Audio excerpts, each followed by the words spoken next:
Sir, वित्त मंत्री का लगातार ये 8वां बजट है, उन्होंने पेश किया है, मैं उनको बधाई देना चाहूँगी। साथ ही साथ आम जनता को जो लगातार 8वें बार धोखा मिला है, उसकी सुनवाई रखना चाहूँगी।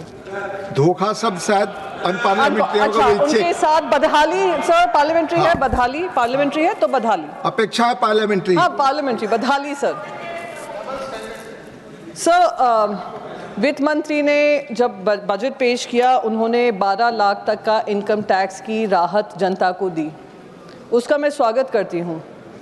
पर ये जो 11 साल बाद मिडिल क्लास मध्यम वर्गीय लोगों की सुनवाई हुई है, जो हर बार उम्मीद से वित्त मंत्री की तरफ, बजट की तरफ देखते थे, पहला बजट हुआ, दूसरा बजट हुआ, तीसरे बजट से निर्मला सीतारमण जी ने कमान संभाली, पर उनकी सुनवाई कोई नहीं कर रहा था। ये जनता वही मध्यम वर्गीय का 240 का आंकड़ा जो है, उन्होंने उनको मजबूर कर दिया कि 12 लाख की राहत उनको मिले। तो मैं उसका स्वागत करना चाहती हूँ कि 240 पे आए तो शायद मध्यम वर्गीय लोगों की सुनवाई भी हुई, क्योंकि वो मध्यम वर्गीय लोग वो हैं जिन्होंने देखा 2,09,000 करोड़ लोगों का कॉर्पोरेट लोन वेव ऑफ कर रहे थे, राइट ऑफ कर रहे थे, राइट ऑफ। उन्होंने देखा 2024 में 1,70,000 crore corporate tax corporate loan waiver write off हो रहे थे, और वो फिर भी उम्मीद लगाए बैठे थे कि जनता, जो केंद्र सरकार है, उनको थोड़ी इनकम टैक्स की छूट देगी।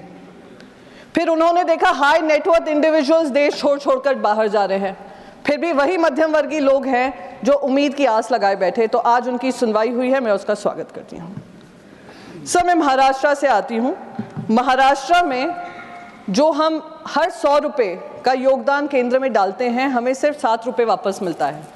मुझे उसका कोई दिक्कत नहीं है, पूरा देश प्रगति करे और महाराष्ट्र के जो टैक्स कलेक्शन होता है, डायरेक्ट टैक्स कलेक्शन होता है, उससे पूरे देशवासियों को फ़ायदा मिले, विकास हो, प्रगति हो, उससे हमें कोई हर्ज नहीं है। पर सर, जिस तरीके से बजट का इस्तेमाल सिर्फ और सिर्फ इलेक्शन पर्पस से करने लग गए हैं, उससे मुझे तकलीफ होती है। सर, मैं महाराष्ट्र से आती हूँ। मुझे बिहार को जो भी अनाउंसमेंट्स हुए हैं, खुद संजय यादव जी ने कहा, जो भी अनाउंसमेंट हुए हैं, कोई भी धरातल पे तब्दीली नहीं होती है। हर साल बजट पे अनाउंसमेंट होता है। प्लीज, तो आप करेक्ट कर देना, जब आपका समय आए। सर, उन्होंने इस बजट में न्यू कनाल प्रोजेक्ट्स अप्रूव किए हैं बिहार के लिए।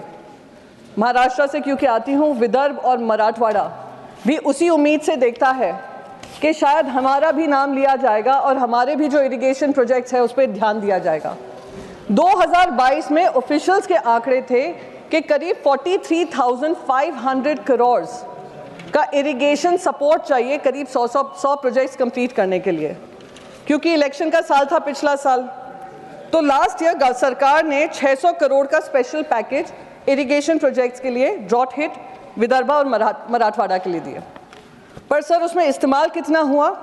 सिर्फ उसमें से इस्तेमाल हुआ 30%, 400 करोड़ जो रिवाइज्ड एस्टिमेट है, और इस टाइम पे कोई ज़्यादा एलोकेशन हुआ ही नहीं है। ये महाराष्ट्र के साथ इस तरीके का बार बार भेदभाव होता है। क्या महाराष्ट्र के किसान देश के किसान नहीं हैं? क्या महाराष्ट्र के किसान ने भी अपना खून पसीना नहीं बहाया है? जैसे आपका जो टैक्स कलेक्शन होता है जीएसटी के माध्यम से, डायरेक्ट टैक्स में तो जो देते हैं, जो इनडायरेक्ट टैक्स जीएसटी के माध्यम से हर वर्ग देता है, उनको राहत मिले। सर, एक और आंकड़ा पेश करना चाहूँगी। नागपुर का नाग रिवर है, जिसमें पोल्यूशन अबेटमेंट के लिए एक प्रोजेक्ट के लिए 500 करोड़ का बजट एस्टिमेट 2024 में किया गया फाइनेंशियल ईयर, और उसमें प्रोसीजरल डिलेज की वजह से सिर्फ 6 करोड़ अलॉट हुए और इस्तेमाल हुए। और अब जो नया बजट आया है, उसमें सिर्फ और सिर्फ 300 करोड़ उनको दिया गया है। सर, मखाना बोर्ड की बात हुई, इंस्टीट्यूशनल एड्स की बात हुई, फूड टेक्नोलॉजी इंस्टीट्यूट की बात हुई, increasing seats in IIT Patna की बात हुई, national institute of industrial engineering Mumbai को IIM बना दिया है, पर उसके लिए बजट का कोई आवंटन नहीं किया गया है। क्या महाराष्ट्र सिर्फ एक राज्य हो गया है जहां से पैसा लिया जाएगा, पर वहां पर पैसा किसी तरीके से इक्विटेबल मैनर में वापस नहीं किया जाएगा?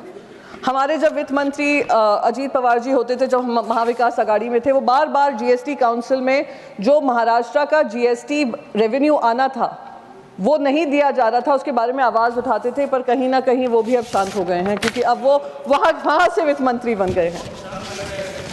सर, लाड़की बहन योजना की बात मैंने पहले भी कही थी कि इलेक्शन से सर लास्ट मिनट, एक ही मिनट और लूंगी, then I will wrap up sir. एक ही minute sir, 1 minute, I will conclude sir. Ladki Bahin Yojana में भी 60 लाख महिलाओं को उससे अब वंचित किया जा रहा है। साथ ही साथ जो स्कीम्स अनाउंस की थी उनको भी खत्म करने का काम किया जा रहा है। तो ये देश के साथ, महाराष्ट्र के साथ नाइंसाफी है सर। इन्हीं शब्दों के साथ मैं अपनी बात को